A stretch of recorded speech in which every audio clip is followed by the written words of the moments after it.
Harsul police ठाण्याच्या हद्दीत बेकायदेशीर दारू विक्री विरोधात करण्यात आलेल्या धडक कारवाईत काकडपाडा येथील दादा बुधर याला अटक करण्यात आली आहे। या प्रकरणी CCTNS गुन्हा क्रमांक 83/2026 अंतर्गत महाराष्ट्र दारूबंदी कायदा कलम 65E नुसार गुन्हा दाखल करण्यात आलाय।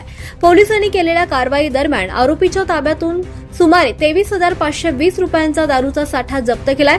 दादा बुधर हा आपल्या राहत्या घरातून बेकायदेशीररित्या दारूची विक्री करत असल्याची माहिती पोलिसांना मिळाली होती।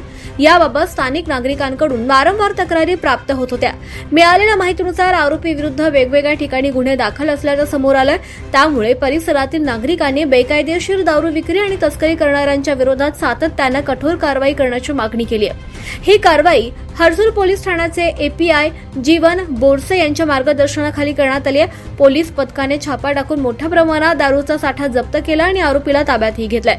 या प्रकरणाचा पुढील तपास हर्सुल पोलीस करत असून बेकायदेशीर दारू विक्री आणि इतर अवैध धंद्यांविरोधातील मोहीम भविष्यातही अधिक तीव्र करण्यात येईल असा इशारा पोलीस प्रशासनाने दिलाय।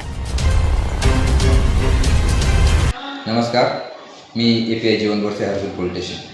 काल दिनांक 23 जून 2026 रोजी आम्हाला माहिती मिळाली की हर्सुल पोलीस स्टेशन हद्दीत अवैध दारूची विक्री होणार आहे। त्या अनुषंगाने आम्ही सापळा लावून रेड केलेली आहे। त्या रेडमध्ये आम्ही साधारणतः 23,000 रुपयाचा दारूच्या बाटल्या जप्त केलेल्या आहेत आणि गुन्हा नंबर 83/2026 अन्वये महाराष्ट्र दारूबंदी कायदा 65E प्रमाणे गुन्हा दाखल केलेला आहे।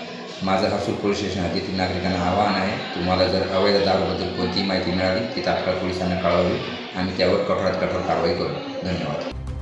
24 लाईव्ह महाराष्ट्र न्यूजसाठी जयवंत हागोटे।